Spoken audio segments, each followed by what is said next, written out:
اور اب کچھ بات کریں گے موسم کی صورتحال کی، تو عوام تیار ہو جائیں۔ این ڈی ایم اے نے ملک کے مختلف علاقوں میں 5 جولائی تک موسلادھار بارشوں اور اربن فلڈنگ کا الرٹ جاری کر دیا ہے۔ محکمہ موسمیات کے مطابق آج پنجاب، خیبر پختونخوا، کشمیر اور گلگت بلتستان میں کہیں ہلکی اور کہیں تیز بارش ہوگی۔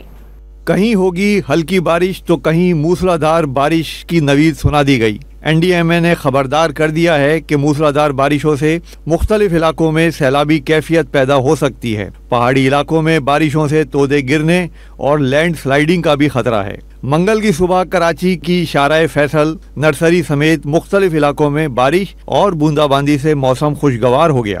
اسلام آباد میں رات گئے مختلف علاقوں میں ہلکی بارش ہوئی۔ آج بھی برسات کا امکان ظاہر کیا گیا ہے۔ ہری پور اور گردونواں میں رات گئے موسلادھار بارش ہوئی۔ بارش سے نشیبی علاقوں میں پانی جمع ہو گیا، جبکہ بجلی معطل ہونے سے شہریوں کو پریشانی اٹھانی پڑی۔ محکمہ موسمیات کے مطابق آج وفاقی دارالحکومت اسلام آباد، خیبر پختونخوا، ایبٹ آباد، پشاور، کوہاٹ، کرم اور خیبر سمیت مختلف اضلاع میں بارش ہوگی۔ مری، گلیات، راولپنڈی، جہلم، اٹک، چکوال، گجرات، گجراوالا اور سیالکوٹ میں بھی بارش متوقع ہے۔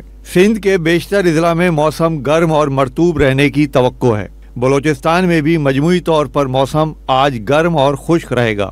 دوسری جانب پی ڈی ایم میں پنجاب نے سانحہ سواد کے تناظر میں اہم فیصلے کر لیے۔ متعلقہ اداروں کو بتا دیا کہ سیالکوٹ، نارووال، گجراوالا، ڈیرہ غازی خان اور راجن پور میں سیلاب کا خطرہ ہے، اس لیے ضروری اقدامات کر لیے جائیں۔